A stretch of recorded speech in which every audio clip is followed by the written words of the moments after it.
BSPWM. What is BSPWM? It's a window manager. There's so many different window managers out there. So I thought I might show you one of those, which I actually really do enjoy lately. Window managers usually have a bunch of configuration files, some more than the others. In the case of BSPWM, we are interested in at least 2 or 3 different configuration files. You launch BSPWM after installing it like any other environment. You will have your login manager where you put your username and password, and then in the case of most of these login managers, in the upper right corner you have this place where you can select, or in other corner you can select like the window manager or the desktop environment that you have installed. So in the case of BSPWM on Debian, you would just go sudo apt install BSPWM, and then in a few seconds you'll be done. It will be installed and you can select it from the login manager. Anyhow, the configuration files. Once you have launched yourself into BSPWM, it looks really empty. You will not see this background. You will not see the bar that I have there. Everything kind of starts from scratch. You will just be greeted with mouse pointer and black background. In my case, I've assigned like hotkeys, keyboard shortcuts for these configuration files, which I highly recommend that you do if you ever start using a window manager or BSPWM, so that you have an easy access for all of these files, because you'll be using them over and over and over and over and over again, because you want to fix something or just want to make something a little bit prettier or something work a little bit nicer. Anyways, so this is the BSPWM configuration file. So what does that even mean? So first of all, here we have the applications that launch with BSPWM. You have to manage these by yourself completely. So in my case, the first one to start here seems to be Polybar. Polybar is this bar here. So, I can switch from Workspace to Workspace. Well, I can switch anyways, but I can actually see that I'm doing it, which is very useful, You can see also a bunch of information here. Most of these are here by default. I think I only added like the battery information here, so I have 56% there. Redshift. Redshift is something that I use to, have the night light feature. This I found was the command that actually makes this work. Like if I would only have the command redshift, then it would not work. It would just give me like a pop-up window saying that, hey, I'm not working. So you gotta put your longitude and latitude here. So what the heck is a nitrogen? Nitrogen is an application to manage your desktop background, basically. So I can open nitrogen, and nitrogen looks like this. You can select the background. Let's say I'm feeling like this today. And we go back here and yeah, it looks like this. Doesn't really fit my desktop, so maybe we go back and yeah, I don't know. I think that's a pretty amazing background. Flameshot. Flameshot is great for taking screenshots. So in my case, I have already assigned hotkeys for taking screenshots, so it's easy. I just press print screen or what have you, and you see there that we have information, Flameshot info, capture saved, home Santos, blah blah blah. And that thing that shows the notifications is called Dunst. So Dunst shows me those pesky temperature alerts and things like that when I'm recording. It's running a little bit more hot than usual. So Dunst is very popular with window managers for showing notifications. So then we have XFCE4-Power-Manager. Yeah, this is just like a background app that is supposed to manage my power. You can use whatever you want to use, but I find this really easy, and you can just kind of steal the power manager from XFCE and then just use it to manage your power here. Blumen applet, that's just to run the Blumen applet in the background, so the Bluetooth starts immediately when I start BSP. And Light Locker, it's something that XFCE is also using to lock the screen. So this is just to lock my screen after timeout. Like if I don't do anything on my computer for 5 minutes, then it will lock my computer. And this is just my Fluent Reader application. It's a pretty nice RSS application. So yeah, when it comes to other things than just the startup items here, you can set up your default display. So BSPC monitor, and then you put -D, and these are the names of the workspaces that you have. You can name them whatever you like. Like originally these were, I think, Roman numerals. You can name them as you like. And if you remove one, then that just removes that workspace, and that's it.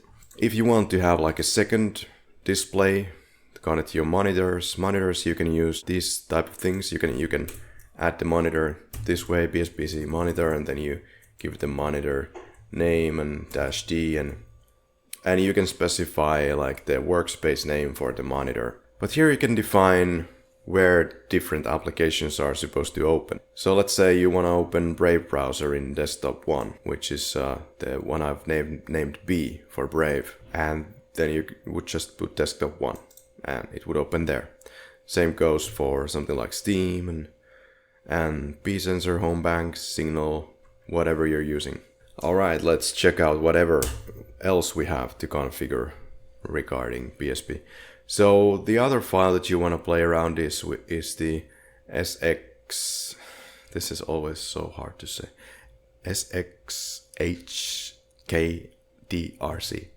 SXHKDRC. This is what BSPWM uses for your hotkeys for accessing applications or running some type of commands. Also the commands regarding BSP. So let's look at it. Here I have the shortcuts for terminal. Here you can open row file with control space like this. So you can launch applications from here like this. I have set up a shortcut for opening my browser like this.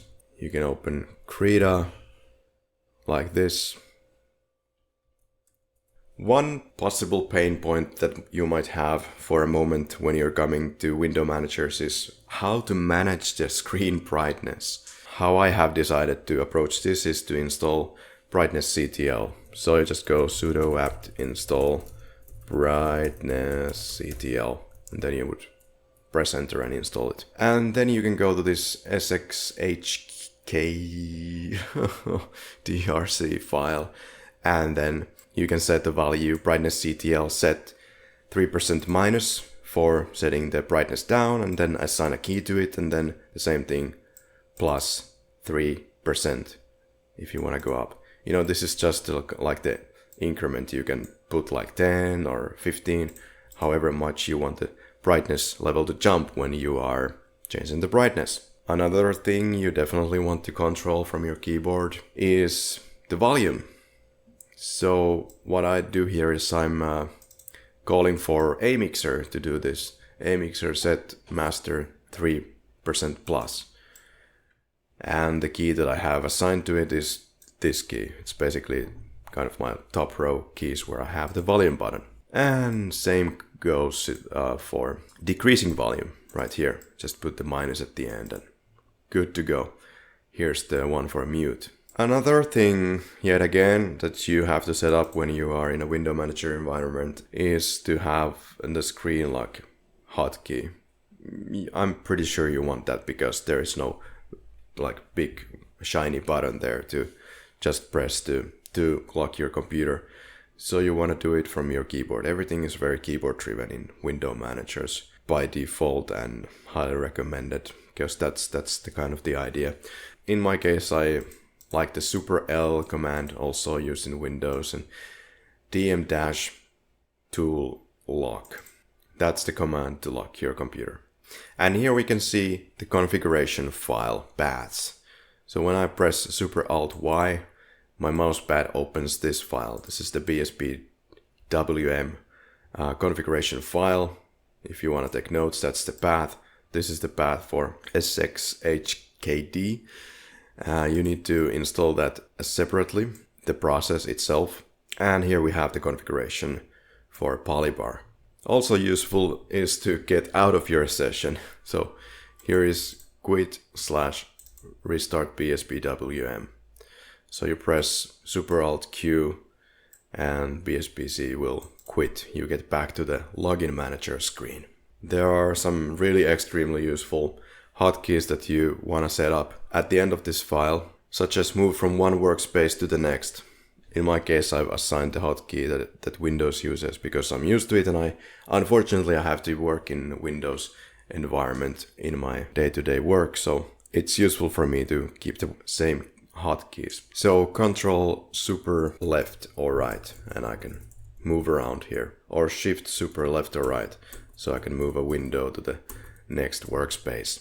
So what's so great about window managers such as BSPWM? Well, for one, it doesn't really make any sense to minimize your windows, in my opinion. You either have a Windows open and running, or you don't. That's pretty much it. So let me give you an example. If I open the Brave browser here, okay, then maybe you want to open another Brave browser here. Maybe you want to open a file manager, another file manager. And let's say that you want to open even more. Let's open, I don't know, Chromium. So yeah, it starts to look a little bit goofy, but you always know at a very quick glance what windows are open. Now obviously, working inside Chromium like this, like starting to browse here, it doesn't really make any sense. It's such a small space. Well, yeah, sure, I could start closing some of these applications to give it more space. Sure. Or I could use the Shift Super left or right to move this to a next workspace. That's one option as well. But one way to go about it is also to just assign a hotkey to kind of maximize the window. Like this. Or this. Or this. Or this. Or this. So that's super easy. I don't need to minimize anything and waste time on minimizing.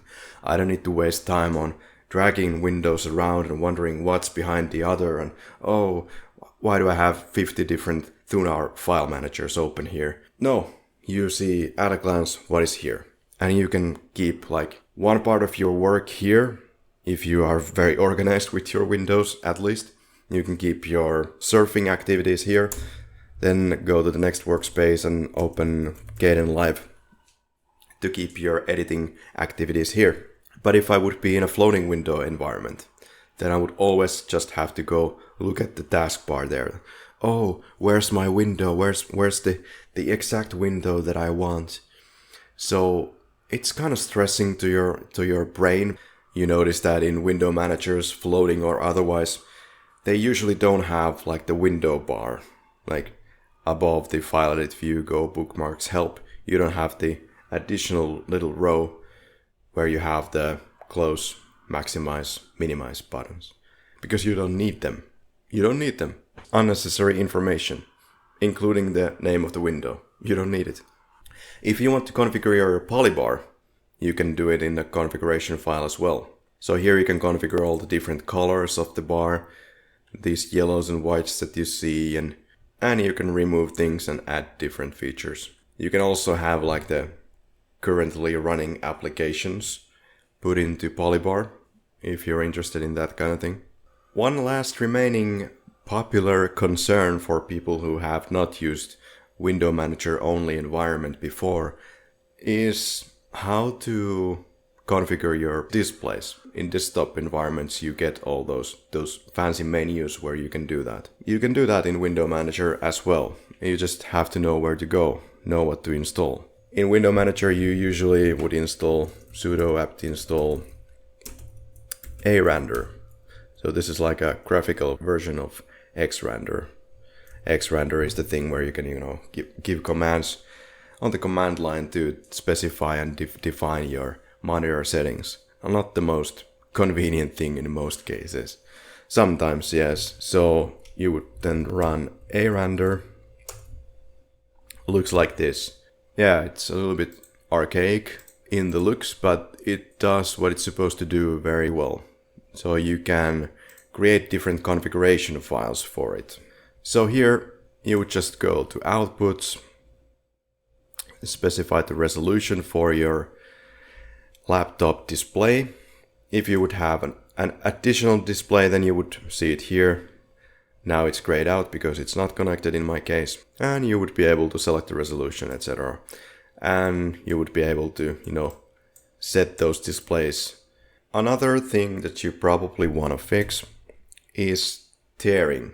You can go to YouTube, get like a tearing example video. Not tearing up my heart, but here, screen tearing test. Take a look at this test. If you see a shift or a break in these vertical black and white stripes that forms a horizontal line across the screen, that means you have screen tearing. And I actually do have screen tearing at the moment. Many times in the case of window managers, you still have to use the underlying X11 system in Linux. And many times in like desktop environments, all these screen tearing issues have already been solved, so you never even notice it. But in the case of window managers, you often have to kind of go under the hood and just fix the screen tearing. So how can you do that? Well, as this guide here says, we should move to the CD etc X11. Let's go to the X11 folder like this. And then you would create a new file into this path. If you have Intel-based computer, you would create this file. If you have AMD-based computer, you would create this file.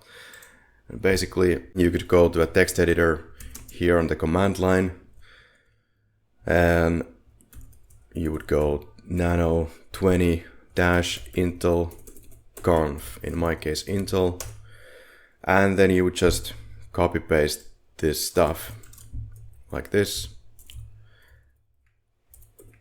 Let's clean it up a bit, and then you would go like Intel graphics, and then driver would be Intel and option tier free true. And then you would go about and save the file. I had this file in this path when I was using BSPWM for about a month. So I got rid of the screen tearing that way. But yeah, that's kind of like a quick run through how you can set up your BSPWM. Many of these things are done in very, very similar ways in different window managers. So hopefully that will be helpful across the board. All right, see you in the next one.